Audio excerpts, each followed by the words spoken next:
दोस्तों मैं सोचा नहीं था कि मुझे इतने सारे मैसेजेस और कमेंट्स आएंगे कि मैं कौन सा वुड यूज करता हूँ। तो हे दोस्तों, मेरा नाम है छायांक और मैं पायरोग्राफी करता हूँ। बहुत सारे लोगों का यही प्रॉब्लम होता है कि वो कौन सा वुड यूज करें। तो आज मैं आपको ऐसे दो वुड्स के बारे में बताऊंगा जो पर्सनली मैं यूज करता हूँ। एक सॉफ्ट वुड है और एक हार्ड वुड है। तो सबसे पहले बात करते हैं हम लोग सॉफ्ट वुड की। तो ये जो मैं वुड यूज कर रहा हूँ ये है सेमर का। ये बहुत हल्का होता है और बहुत ही ज्यादा सॉफ्ट होता है। जब आप इसमें बर्न करते हैं तो ये इजीली बर्न हो जाता है और इसकी ग्रेन डेंसिटी भी कम होती है हार्डवुड के कंपैरिजन में। इसमें लाइंस कभी कभी स्प्रेड हो जाती है, पर आपके स्किल पर डिपेंड करता है कि आप इसमें कितने अच्छे से बना पाते हैं। और ये रहे मेरे आर्टवर्क्स जो मैंने इस सेमर वुड का यूज करके बनाया है। अब आते हैं हार्डवुड पर। ये जो मैंने वुड लिया है वो मैंगो का है और सॉफ्ट वुड के कंपैरिजन में ये थोड़ा हैवी होता है। और जब आप इसमें बर्न करते हैं तो इसमें इजीली बर्न नहीं होता। इसको थोड़ा हाई टेम्परेचर चाहिए होता है बर्न करने के लिए। इसमें बहुत स्लो वर्क होता है और ये हार्ड है। इस वजह से आप इस वुड में सॉफ्ट वुड के कंपैरिजन में इसमें ज्यादा अच्छे से आप लेयर्स ऐड कर पाते हैं। जिस वजह से क्या होता है, इसमें डिटेलिंग्स बहुत अच्छे से उभर कर आते हैं। इसमें हीट ज्यादा चाहिए होता है, जिस वजह से क्या होता है आपके टूल का टेम्परेचर और बढ़ जाता है और जिससे आपका हाथ जलने के भी चांसेस होते हैं। तो ये सारे आर्टवर्क्स हैं जो मैंने मैंगो वुड से बनाया है। तो चलो मैं आपको इन दोनों वुड का कंपैरिजन दिखाता हूँ। अगर हम लोग बर्न कंट्रोल की बात करें तो आप इसमें लाइंस को ज़्यादा अच्छे से कंट्रोल कर पाएंगे। लाइंस बहुत सीधी बनती है इसमें और इसमें ज़्यादा स्प्रेड भी नहीं होती। और अगर सॉफ्ट वुड की बात करें तो अगर आप इसमें जब लाइन बनाते हैं तो इसमें लाइन स्प्रेड हो जाती है थोड़ा सा। ये देखो, सेम टेम्परेचर पे बनाया है पर इसमें थोड़ा स्प्रेड हुआ है लाइन। ये देखो, आप इसमें देख सकते हैं कि इसमें लाइन थोड़ा सा स्प्रेड हुआ है। और मैंगो वुड में लाइंस उतना ज़्यादा स्प्रेड नहीं होता क्योंकि ये हार्ड वुड होता है। अगर मैंगो वुड की सरफेस की बात करें तो इसमें जो ग्रेन के पैटर्न है वो बहुत क्लियरली नज़र आते हैं। और जब सैंडिंग करते हैं तो ये इजीली स्मूथ नहीं हो पाता। इसे बहुत ज़्यादा सैंड करने की ज़रूरत होती है। अभी भी देखो ये अच्छे से सैंड नहीं हुआ है। इसे और ज़्यादा स्मूथ करने का ज़रूरत है अभी। और जब सॉफ्ट वुड में आते हैं तो देखो इसमें भी ग्रेन पैटर्न दिखते हैं पर उतने नहीं दिखते जितने हार्ड वुड में दिखते हैं। और क्योंकि ये सॉफ्ट वुड है तो इसमें जब हम लोग सैंडिंग करते हैं तो ये ईजिली सैंड हो जाता है और इसमें स्मूथनेस बहुत अच्छे से आता है। तो जैसा कि मैंने बताया कि हार्ड वुड को जलाने के लिए हीट ज़्यादा चाहिए होता है। तो अगर मैं सेम टिप ही ले रहा हूँ और सेम बना रहा हूँ तो देखो इसमें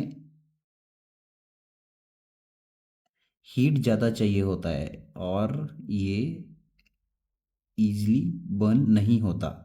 और यही हीट जब मैं सॉफ्ट वुड में यूज़ करता हूँ तो देखो कितना जल्दी जल जाता है ये।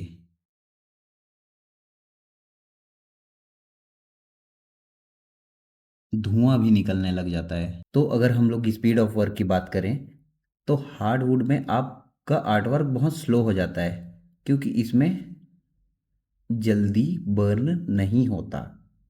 आपको लेयर बाय लेयर काम करना होता है। इस पे ज़्यादा लेयर ऐड कर पाएंगे।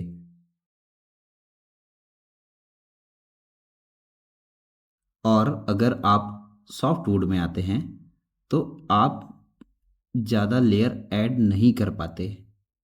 आपका स्पीड ऑफ वर्क इसमें बढ़ जाता है। तो बात करते हैं मिस्टेक्स की। जब आप हार्डवुड लेते हैं अगर उसमें आप गलती करते हैं तो इसमें इजीली मिटाना इसको मुश्किल हो जाता है। जैसे मैं इसे सैंड पेपर से अभी मिटा रहा हूँ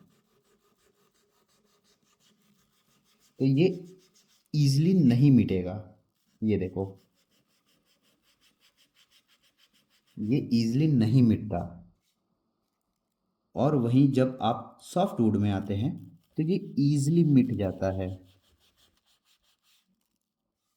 और इतने सारे डस्ट इकट्ठा हो जाते हैं।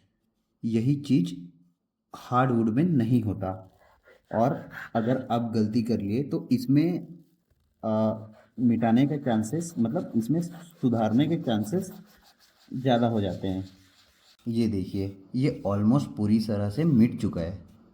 और वहीं जब हम लोग हार्डवुड में आते हैं तो ये मिटता ही नहीं है जल्दी। ये नहीं मिटेगा अभी, जब तक आप इसमें मशीन नहीं चलाएंगे। तो इस वजह से क्या होता है, हार्डवुड में आप मिस्टेक्स को अच्छे से कवर नहीं कर पाते।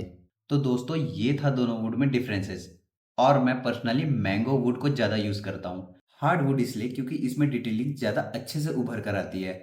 और सॉफ्ट वुड भी मैं बहुत यूज़ करता हूँ, पर पर्सनली मैं हार्डवुड को ज़्यादा प्रिफर करता हूँ। जब आप थोड़े एडवांस हो जाते हैं तो आप हार्डवुड को लीजिएगा। सॉफ्ट वुड मैं बिगिनर्स को प्रिफर करता हूँ। और ऐसा नहीं है कि मैं सॉफ्ट वुड में नहीं बनाता, आपके स्किल पर डिपेंड करता है कि सॉफ्ट वुड में आप कैसे बना पाते हैं। और अभी भी मैं ये कहता हूँ कि आपका वुड मैटर नहीं करता कि आप कौन से वुड में बना रहे हैं। आप चाहे सॉफ्ट वुड में बनाएं चाहे हार्ड वुड में बनाएं, आपके स्किल के ऊपर डिपेंड करता है कि आप उसको कितने अच्छे से बना पाते हैं। तो अब आप अच्छे से डिसाइड कर सकते हैं कि आपको कौन सा वुड यूज करना है। तो ये था दोस्तों सॉफ्ट वुड और हार्ड वुड का कंपैरिजन। तो मैं मिलता हूँ आपसे नेक्स्ट वीडियो में, तब तक के लिए कीप बर्निंग।